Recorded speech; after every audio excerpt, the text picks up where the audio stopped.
Welcome to this online presentation on effective communication, brought to you by the Industrial Relations Branch of the Department of Post-Secondary Education, Training and Labor.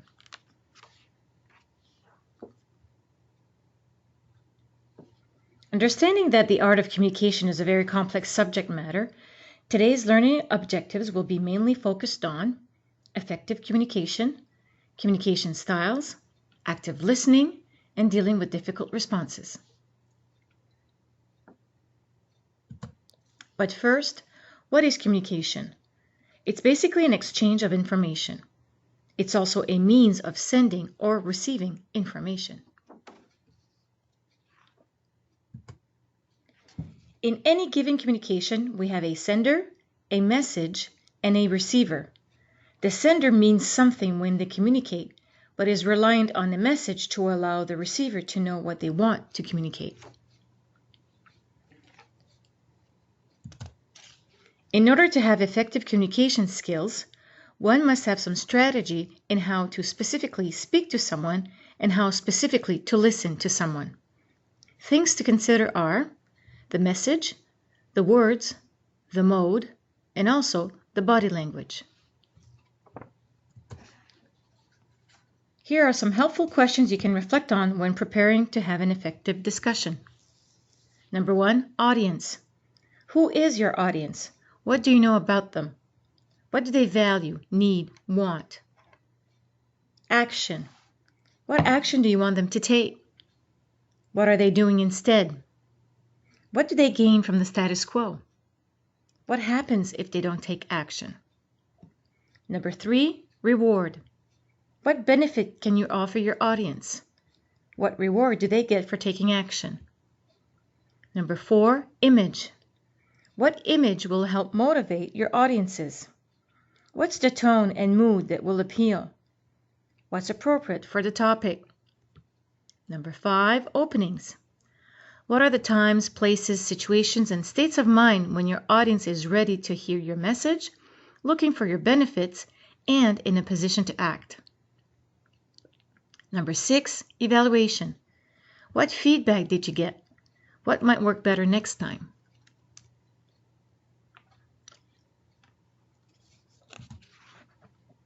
Perceptions also so often do not reflect the reality of what is happening. Be mindful that two people can see the same situation take place and have completely different perceptions on what took place. In order to avoid this pitfall, one should ask questions, speak to be understood, speak for yourself, not of other people, establish a clear communication process, and ensure it's followed. A few helpful hints to become a more effective communicator is to walk in the other person's shoes or put yourself in their place. By doing that, it becomes easier to understand the perceptions from the other side. It's important to focus on the issues being discussed and not personalities or people doing the communicating. People should focus on the other side's interests, not their own positions. Focus on the future and not the past.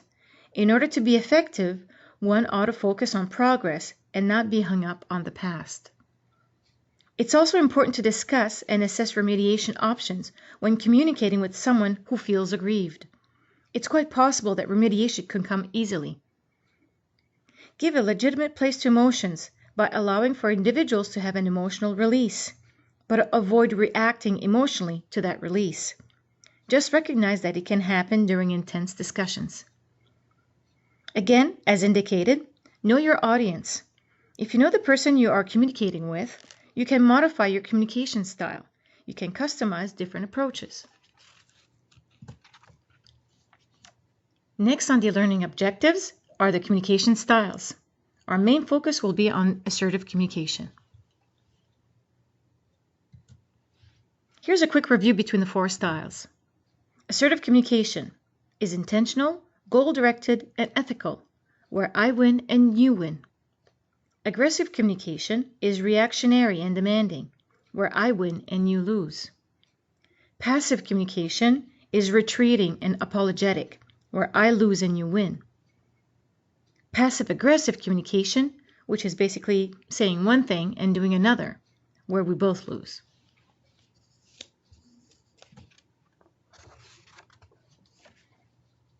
Assertive communication is the ability to express positive and negative ideas and feelings in an open, honest, and direct way. It recognizes our rights while still respecting the rights of others. It allows us to take responsibility for ourselves and our actions without judging or blaming other people. One simple way to communicate about the effect or impact is to use the I statements. They are useful because they communicate impact while at the same time avoiding blame. So step 1, describe the action of the other person in neutral terms. Step 2, explain your feelings without attacking. Step 3, explain your interests and why you feel the way you do. Step 4, ask for help in solving the problem. And step 5, listen. Here's a sample on how to use an I statement. Remember to be brief and use a neutral tone. No accusations. No, you did this or you did that. Use the I. Describe your feelings. Objectively describe the situations. State the facts. Specify how the behavior affects you. Clearly indicate the behavior you would like the other to adopt in the future. And don't forget to listen. If you want, you can put this into practice with the following scenario. You are working on a project with a group and one member is not completing their tasks on time. You have repeatedly had to finish their work, which has been very frustrating. On your own time, take a few minutes and come up with an I statement in addressing this situation with a coworker. Here's one example. I find it really frustrating when I have to complete some of your tasks on this project. Because I want us to succeed as a group, would you consider we review each of our duties and see what is realistic for us to ensure we complete the project on time? Do you think this is something that could be said in reality? How would you feel if someone would say something in this manner to you? Benefits of an assertive communication. Assertiveness can be effectively used while negotiating, resolving conflict and diffusing anger, implementing, explaining controversial policy, communicating tough decisions, solving problems, establishing boundaries or balance, and also dealing with aggressive, passive, and passive-aggressive behavior. Assertive body language is also very important to consider. Here are a few do's and don'ts with respect to body language. What about rolling of the eyes? Or the big huff and puff, the big sigh? Think and prepare on how you would handle that assertively.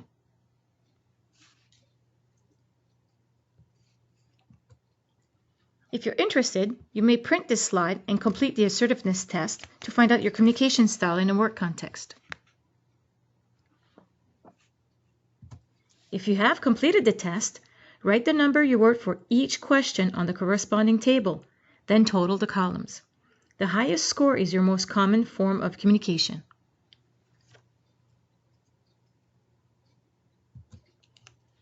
The biggest communication problem is we do not listen to understand, we listen to reply. How many times do we just wait for that chance to sneak in there with the perfect response or argument? How many times have we said or heard, yes, but, or I hear what you're saying, but? No one is really listening or trying to understand at that point. We just want to reply. And it goes on and on. Nothing is resolved and things could escalate. This leads us into our next learning objective on active listening.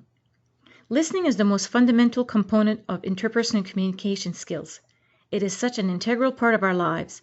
It affects everything we do, every decision we make.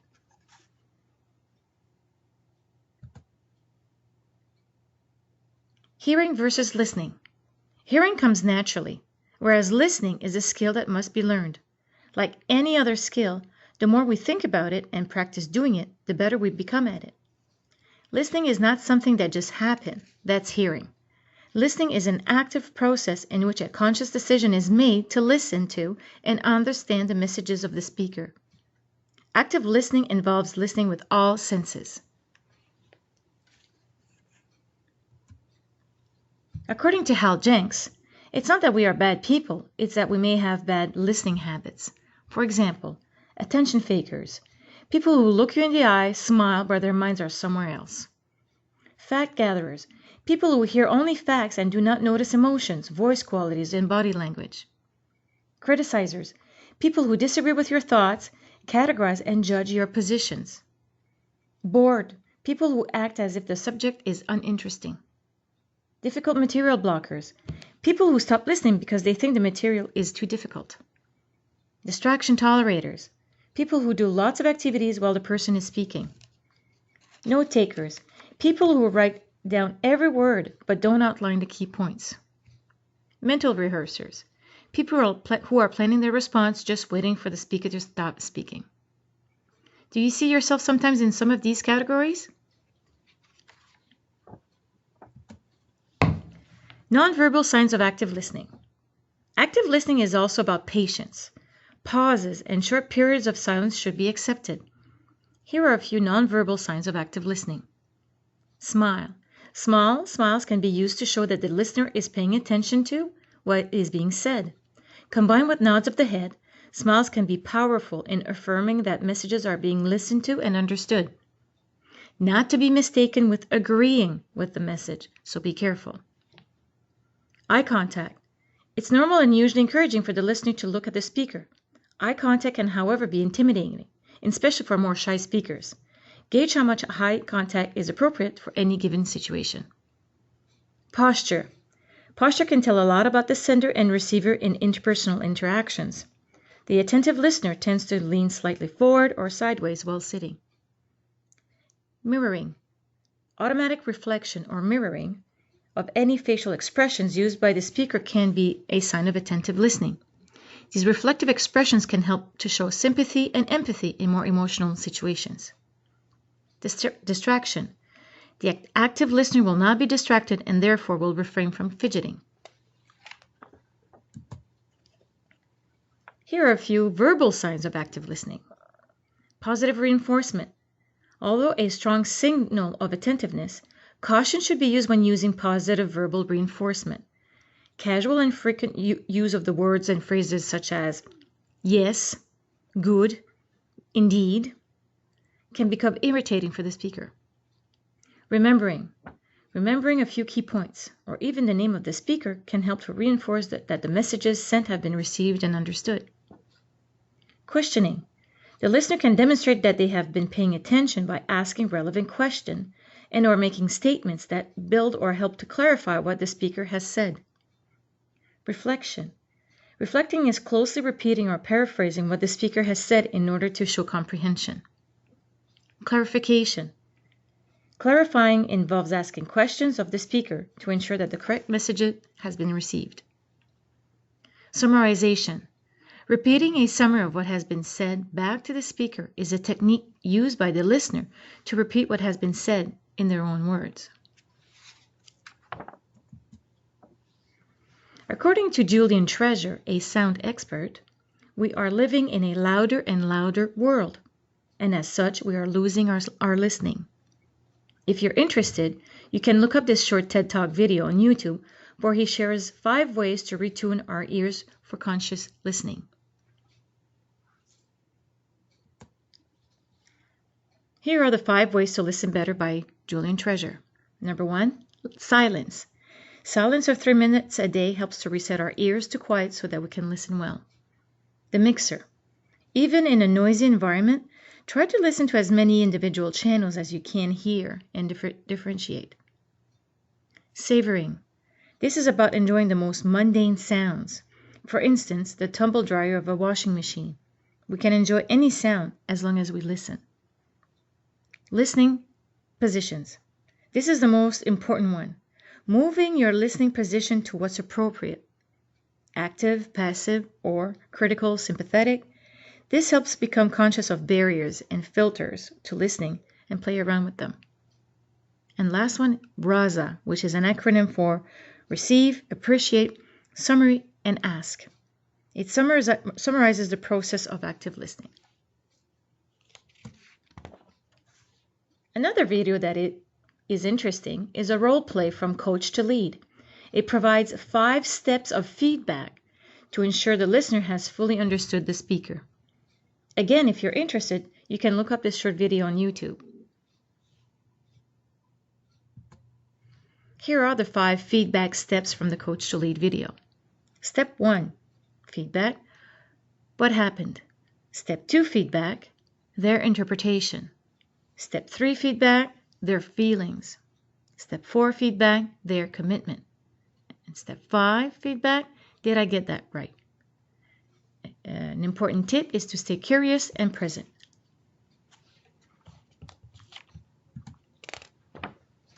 We have spoken about the concept of asking questions to clarify and to ensure you understand what you are hearing.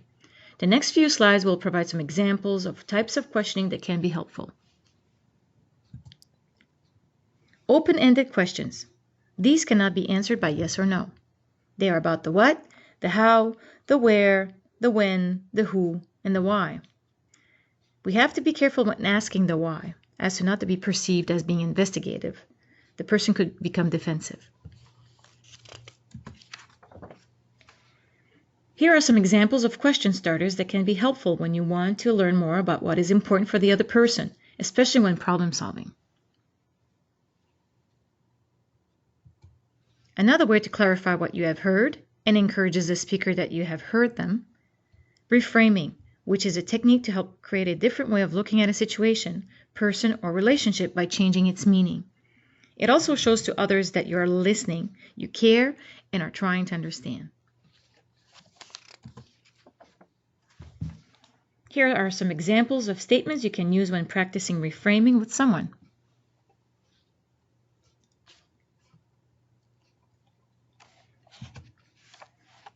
Here are some questions you should ask yourself as you develop or work on your active listening skills. But first and most important is to ask yourself, do I want to? Do I want to listen? Do I want to understand? Do I want to resolve this issue? Do I want to fix this for long term? Do I want to? If you don't, it will be very difficult to listen actively. Overall, active listening is many things. Looking at the person, asking questions to clarify, not interrupting or changing the subject, and paraphrasing what the other person has just said. By doing all of this, you will ensure you are receiving the correct message and at the same time conveying an understanding to the speaker. A quote by Bryant H. McGill: "One of the most sincere forms of respect is actually listening to what another has to say."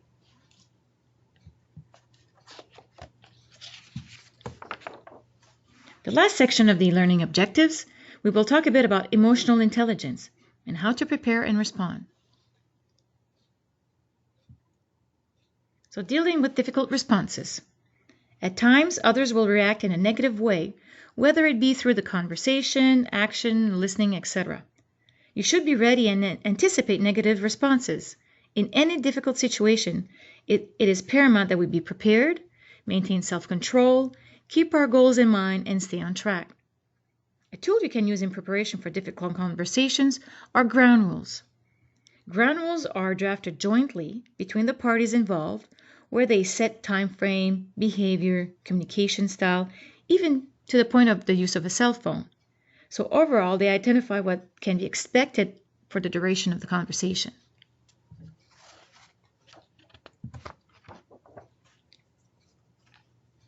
Emotions, especially fear and anger, are an integral part of interactions. We have great difficulty expressing strong feelings appropriately and not reacting to emotional outbursts from others. If emotions are suppressed or ignored, eventually they erupt and derail discussions. Disagreements become personalized, animosity builds, and the climate deteriorates. So be aware of emotions, yours and theirs. Develop the ability to express emotions rationally and effectively. Step aside, let their emotions hit the problem. Also, step aside from your own emotions and explain why you're upset instead of showing the emotion. Separate the causes of their feelings from the substantive problems and deal with them in parallel. Communicating effectively. Think before you speak and choose your words carefully. Keep your tone neutral. Make an effort to avoid impatience or sarcasm. Don't say yes but, say yes and. Sentence starting with a but can make the other party feel that their views and concerns have been dismissed. Avoid attributing intentions. Check assumptions. Describe the action and its impact and not why you think the action was taken. Allocate time to listen to them and understand. Separate understanding from judging and responding. Ask questions to clarify and elicit further information. Dealing strategically with disagreement. When we feel we've been attacked, as is often the case in difficult conversations or arguments, 3 natural reactions are to strike back, give in, or break off, none of which usually serves our interests. So, don't react. Go to the balcony. Make an effort to not react. Try to step back and view the situation objectively, almost like a third party. Assess what the other party is doing and the effect it's having on you. Pause and say nothing. Disconnect the automatic link between emotion and action. And also important, take a break. Don't make any important decisions on the spot. A last few key points to making it work. Try to understand where the other person is coming from. Understand and respect the other's viewpoint. Keep an open mind. Ask questions. Seek solutions to the problems jointly.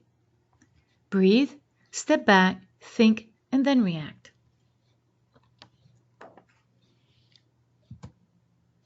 If you wish to know more about our services, please see our website. Here's more information on if you want to reach out to us.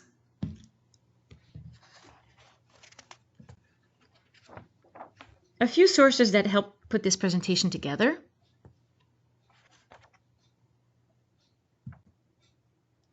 We certainly welcome and appreciate your feedback. Please email them to ir.ri@gnb.ca, quoting the subject, Effective Communication. So this concludes today's presentation on effective communication. I want to thank you for your participation and hope that the subject matter was interesting and helpful.